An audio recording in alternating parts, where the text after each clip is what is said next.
Hay historias que nunca se escriben en los libros, se susurran en el viento frío de la madrugada, o en el llanto ahogado de un niño olvidado. Aquella noche, el hielo bajaba de los cerros como cuchillo en la piel, y fue justo en esa noche helada, cuando un padre tomó la decisión que marcaría su vida para siempre. Entre sus brazos tenía dos destinos: un hijo frágil, con la mirada perdida en un vacío que nadie comprendía, y un recién nacido fuerte, sonrosado, celebrado por todos como bendición. ¿A quién cuidar? ¿A quién condenar? Con las manos temblorosas, cargó al mayor y salió de la choza. Cada paso hacia el arroyo pesaba como si arrastrara cadenas de vergüenza. Dicen que hay decisiones que definen la vida entera. Para él, fue abandonar a su propio hijo bajo la oscuridad de la madrugada. Pero para ese niño, fue apenas el comienzo de un destino más grande que la miseria, más fuerte que las burlas y más puro que las maldiciones del pueblo. El amanecer nunca fue tan cruel como aquel febrero. El viento bajaba de los cerros como cuchillas invisibles que se colaban por cada rendija de la choza de adobe. Adentro, Juan Vázquez se revolvía en el petate, con los ojos abiertos y secos, incapaz de conciliar el sueño. El hambre le había carcomido no solo el estómago, sino también el alma. La noche anterior había escuchado a sus compadres en la cantina. Ese pobre Juan ya no levanta cabeza. Con dos chamacos, uno inútil y otro recién nacido, lo va a tragar la miseria. Cada palabra fue como piedra contra su pecho. En un rincón, Antonio, el hijo mayor de apenas 9 meses, apenas respiraba. Su llanto no era llanto, era un quejido sordo, como si la vida se escapara poquito a poquito. Sus ojos oscuros parecían mirar algo más allá, un horizonte invisible que nadie más alcanzaba. Carmen, la madre, lo abrazaba pero sentía la vergüenza del pueblo pegada en la piel. Ese niño está tocado, está maldito. Y junto a ella, el recién nacido, fuerte, sonrosado, con un llanto que rebotaba contra las paredes. Ese contraste fue la herida más honda. Juan miraba a uno y sentía orgullo. Miraba al otro, y el miedo lo invadía. Miedo a la miseria, al rechazo, al futuro que no podía sostener con sus manos vacías. Las vecinas, siempre con lengua filosa, repetían desde las puertas: ¿para qué gastar maíz en un niño que no sirve? Esas palabras retumbaban en la cabeza de Juan como un eco interminable. Aquella madrugada se levantó antes de que cantara el gallo. Encendió una vela de cebo y miró a Carmen dormida, agotada, abrazada al recién nacido. Dio un paso hacia Antonio. Lo alzó con cuidado, como si el mismo contacto le quemara la conciencia. Temblaba, no solo por el frío que calaba hasta los huesos, sino porque sabía lo que estaba a punto de hacer. Salió al patio. La escarcha cubría el suelo como si el mundo entero hubiera amanecido de luto. Avanzó cuesta abajo, rumbo al arroyo, con el niño envuelto en una manta vieja. Cada paso era un juicio. Dios mío, perdóname. Tú sabes que lo hago por todos, murmuraba con voz quebrada. Pero en el fondo sabía que era mentira. Lo hacía por miedo, por vergüenza, por esa debilidad que no se atrevería jamás a confesar. El murmullo del agua crecía a lo lejos. El arroyo corría con fuerza, golpeando las piedras como si fueran tambores de condena. Juan se detuvo un instante. Sus manos sudaban, sus rodillas flaqueaban. Antonio lo miró fijamente, sin parpadear, con esos ojos que parecían preguntar sin hablar. ¿Por qué yo? El corazón de Juan se estremeció. Hubo un segundo, un solo segundo, en el que pensó en regresar, en pedirle perdón a su hijo, en enfrentar el hambre y la burla del pueblo. Pero enseguida recordó las carcajadas en la cantina, las vecinas señalando a Carmen, la pobreza que lo ahogaba como soga al cuello. Con un gesto brusco, dejó al niño sobre la manta en la orilla helada del agua. No se atrevió a mirarlo otra vez. Dio media vuelta y corrió cuesta arriba, con el alma hecha pedazos. Sentía que la vergüenza lo seguía como sombra eterna. Mientras tanto, en el caserío, algunos hombres comenzaban a despertar, encendiendo fogones. Una de las vecinas, doña Pascuala, lo vio pasar con el rostro desencajado, los ojos rojos como brasas. ¿Y ahora qué traes, Juan?, gritó desde la puerta. Juan no respondió, solo apretó el paso, sabiendo que sus ojos lo habían delatado. En la choza, Carmen despertó sobresaltada al no encontrar a Antonio en el petate. Su pecho se llenó de un presentimiento oscuro. Se asomó a la ventana y vio la silueta de su marido perdiéndose en la vereda. El grito se atoró en su garganta. No tuvo valor de correr tras él. El miedo la dejó clavada en el suelo. Así comenzó el abandono. Un padre huyendo de su propia sangre, una madre paralizada por la vergüenza, y un niño a merced del frío y del agua. Pero la historia no acabaría allí, porque el destino tenía preparado otro camino, un encuentro inesperado que transformaría la vida de Antonio para siempre. El sol apenas asomaba cuando don Mateo bajó al arroyo con su costal al hombro. Tenía las manos curtidas como raíces y la espalda encorvada por los años de cargar leña y silencio. Viudo desde hacía más de una década, ya no esperaba nada de la vida, ni compañía, ni milagros. Solo se levantaba cada día a revisar sus trampas de pesca, como quien cumple un ritual para no sentir la casa tan vacía. Aquella madrugada, entre el murmullo del agua y el silbido del viento, escuchó un sonido distinto. No era el canto de un ave ni el roce de las ramas. Era un gemido débil, casi ahogado, como el lamento de un alma en pena. Mateo se detuvo, frunció el ceño y siguió el sonido con cautela. Allí, entre las piedras húmedas, encontró un bulto envuelto en una manta vieja. Lo destapó con manos temblorosas y lo que vio lo dejó helado. Un niño, apenas respirando, con los labios morados por el frío. «Ave María Purísima», susurró, con los ojos inundados de rabia y tristeza. ¿Qué clase de hombre abandona a su propio hijo? El viejo lo cargó contra su pecho. El niño estaba helado, pero no lloraba. Solo lo miraba con esos ojos oscuros, tan fijos que parecían atravesar las arrugas del campesino. Y en ese instante, algo se quebró dentro de Mateo. Esa mirada lo devolvió a la memoria de su Rosa, su difunta esposa, y de aquel hijo que nunca llegó a nacer. Mientras caminaba de regreso, el viento seguía mordiendo, pero el calor de su pecho comenzó a devolverle vida al pequeño. El niño suspiró, un sonido tan leve que cualquiera lo habría confundido con el murmullo del agua, pero para Mateo fue un llamado. «No me sueltes». Cuando subía por la vereda, varios hombres lo vieron pasar. Dejaron de afilar sus machetes y preguntaron con sorna: «¿Y eso, Mateo? ¿Ahora recoges desechos del río?» El viejo apretó los dientes. Sus ojos chispearon de furia mientras contestaba con voz firme: «Desecho es el que tira sangre inocente». Las mujeres, escondidas tras las puertas, cuchicheaban: «Ese es el hijo de Juan y Carmen. Seguro lo dejaron porque está maldito». El comentario cayó como veneno en el aire. Mateo se detuvo un segundo, los miró con desprecio y siguió caminando sin responder. Ya no tenía nada que demostrar, pero en su pecho comenzaba a arder un fuego nuevo, la rabia contra un pueblo que señalaba sin piedad. Al llegar a su choza, encendió el fogón con manos temblorosas. Calentó un poco de leche aguada que había guardado en una olla y, con una cuchara improvisada, acercó el líquido a los labios del niño. Al principio no reaccionó, hasta que de pronto chupó con ansiedad, aferrándose a la vida como un náufrago a la tabla en medio del mar. Las lágrimas corrieron por las mejillas de Mateo. Levantó la mirada al techo oscuro de lámina y murmuró: «Mira, Rosa, parece que la vida me mandó otro encargo. Ya no voy a cenar solo». Desde ese instante, el niño dejó de ser un extraño y se convirtió en su hijo. Mateo decidió que, aunque el pueblo entero lo señalara, él lo criaría como propio. Pero esa decisión también lo puso frente a nuevos enemigos: los murmullos de las vecinas, las burlas en la cantina, las miradas de desprecio en la plaza. Para el pueblo, Mateo se había vuelto el viejo loco que carga a un maldito. Y sin embargo, cada palabra hiriente lo hacía más terco, más aferrado al niño que respiraba en su pecho. La soledad que lo consumía desde la muerte de su mujer se transformó poco a poco en compañía. Ahora tenía a quien hablarle en las noches, a quien contarle de las lluvias que no llegaban, de los surcos que pedían maíz, de los tiempos en que aún trabajaba de sol a sol. Y aunque el niño no respondía, Mateo juraba que lo escuchaba. El destino ya había tejido el primer nudo de esta historia: un padre que traicionó su sangre, y un viejo campesino que recogió del agua lo que otros despreciaron, para convertirlo en lo más valioso de su vida. Los días se fueron hilando como las hebras de un costal viejo. Antonio sobrevivió al invierno gracias al calor del fogón y la terquedad de don Mateo. Pero si dentro de la choza había cariño, afuera lo esperaba un mundo cruel. En el caserío todos hablaban: «Ese chamaco no sirve para nada. El viejo Mateo está loco, cría a un maldito». Las mujeres cuchicheaban en las esquinas, y los hombres lo señalaban en la cantina.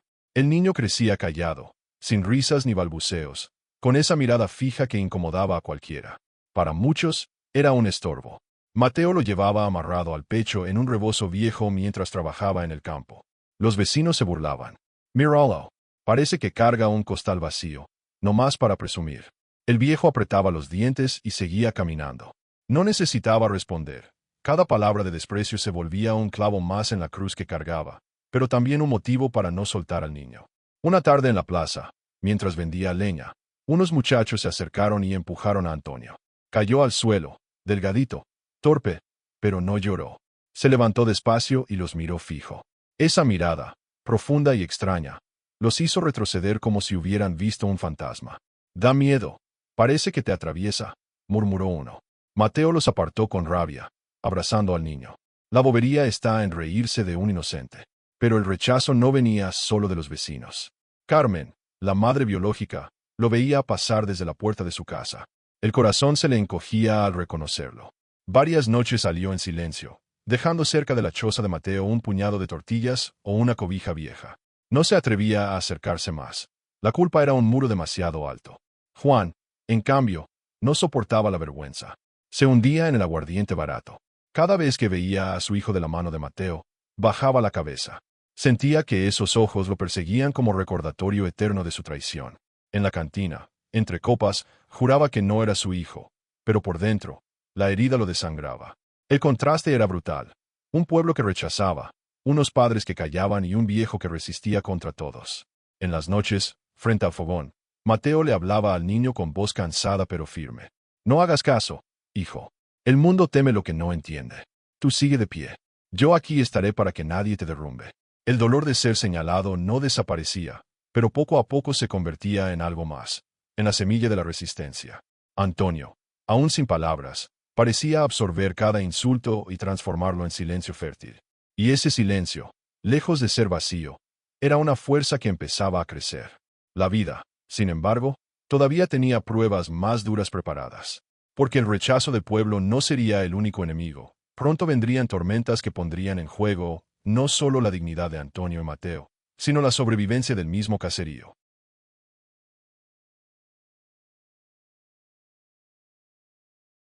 El tiempo no se detuvo.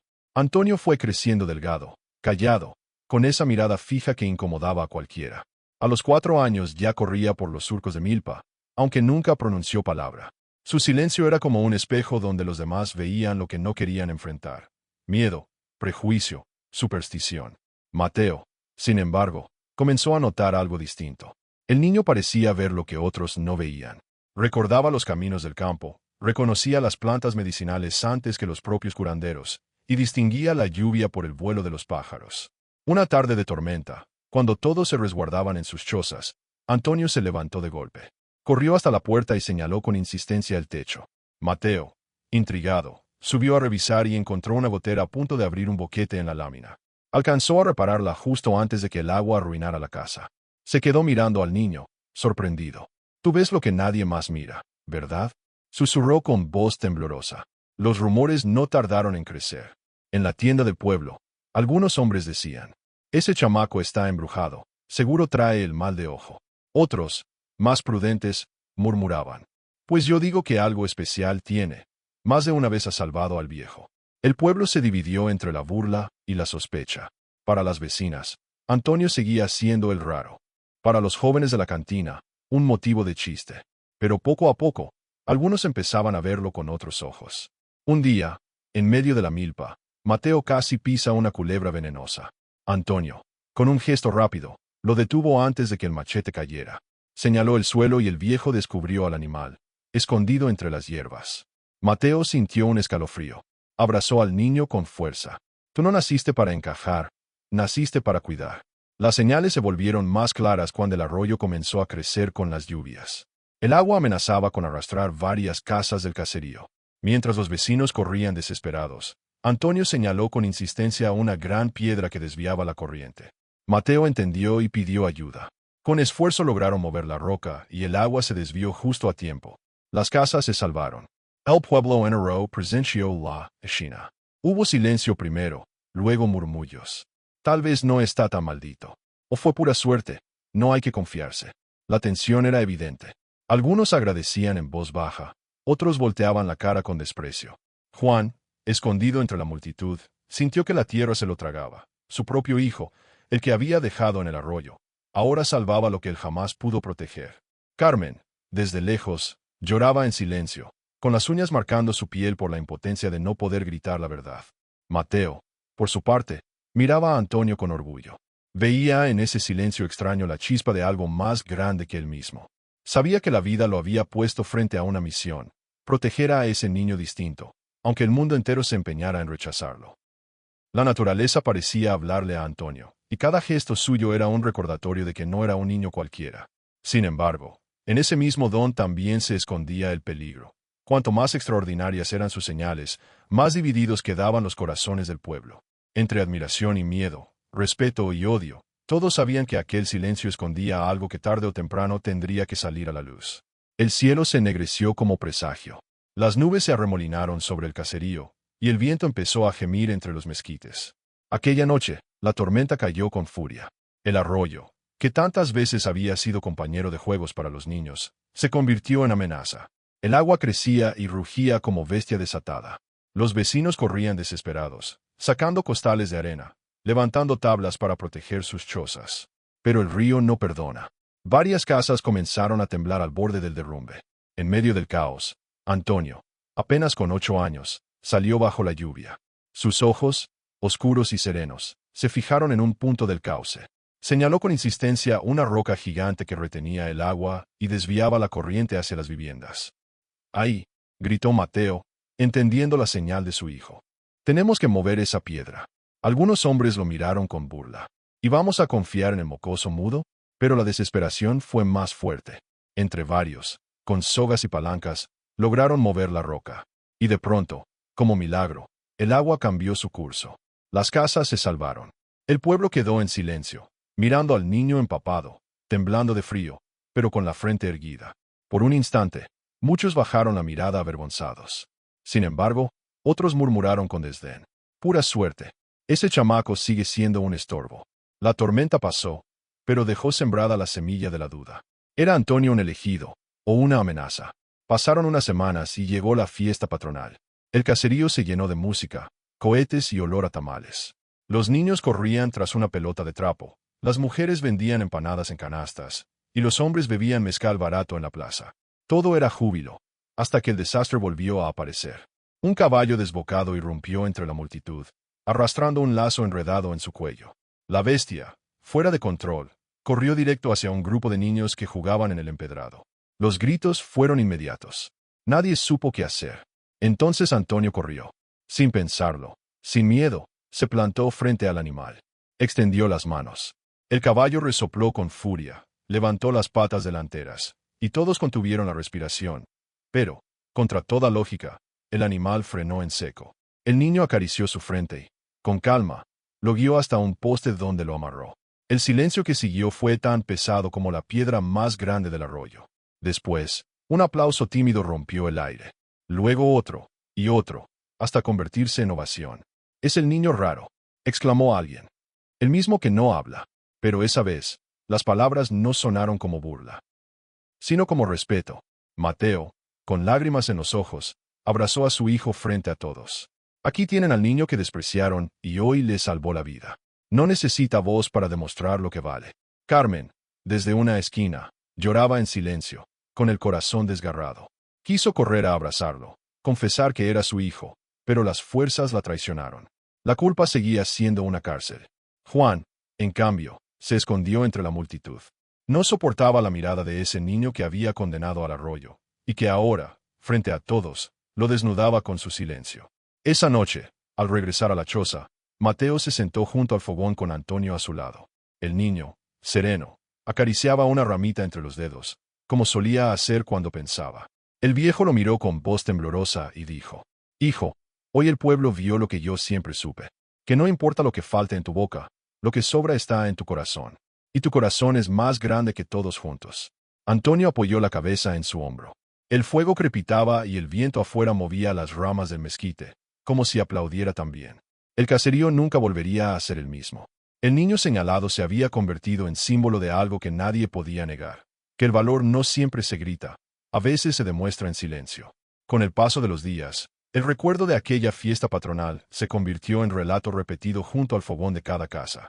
Nadie olvidaba al niño que no hablaba, al raro, que se plantó frente a un caballo desbocado y salvó a los hijos del pueblo entero. Lo que antes eran burlas, ahora eran historias dichas con respeto. Algunos todavía murmuraban con escepticismo, pero en el fondo sabían que algo había cambiado. La figura pequeña de Antonio, con sus ojos profundos y su silencio implacable, ya no era motivo de vergüenza, era símbolo de valor. Don Mateo, cada vez más encorvado por los años, miraba a su hijo adoptivo con orgullo. No era sangre de su sangre, pero lo sentía como lo más suyo que la vida le había dado. En las noches, mientras el fuego iluminaba la choza, le decía. Hijo, yo no sé cuánto tiempo me queda en este mundo, pero si Dios me llama mañana, me iré tranquilo. Porque lo que otros tiraron como estorbo, para mí fue el regalo más grande. Antonio, como siempre, no respondía con palabras. Solo lo miraba con esos ojos que parecían escuchar más de lo que nadie imaginaba. Y entonces apoyaba la cabeza en el hombro del viejo, como diciendo en silencio lo que su boca no podía. Gracias. Carmen, la madre biológica, lo observaba a lo lejos. La culpa la perseguía día y noche. Soñaba con correr, abrazarlo, gritar que era suyo. Pero el miedo al que dirán y la vergüenza por haberlo permitido la mantenían en cadenas invisibles. Sus lágrimas eran el único puente con ese hijo que nunca pudo reclamar. Juan, en cambio, nunca levantó la vista. Cada vez que veía a Antonio cruzar la plaza, sentía que el aire se le atascaba en los pulmones. Sabía que esos ojos callados eran un juicio eterno. El aguardiente lo fue consumiendo, como si buscara ahogar el recuerdo en el fondo de una botella. El pueblo, poco a poco, aprendió a callar las burlas. Ya nadie se atrevía a señalarlo como antes. Había una mezcla de respeto y temor. El silencio de Antonio no era vacío. Se había vuelto un lenguaje propio, más fuerte que cualquier palabra. Los años siguieron, y Antonio creció como un muchacho delgado, firme, con la frente en alto. Nunca habló, nunca balbuceó una sílaba, pero no lo necesitó. Cada acto suyo, cada mirada, cada paso seguro en la tierra árida era un mensaje para todos, que la dignidad no se mide en palabras, sino en la fuerza con que uno se mantiene de pie. Esa fue su herencia. Un niño señalado, convertido en hombre, que enseñó a un pueblo entero a escuchar lo que no se dice, a mirar lo que nadie quiere ver. El silencio de Antonio no fue vacío. Fue grito, fue verdad, fue destino. Y aunque nunca pronunció palabra, su vida entera habló por él.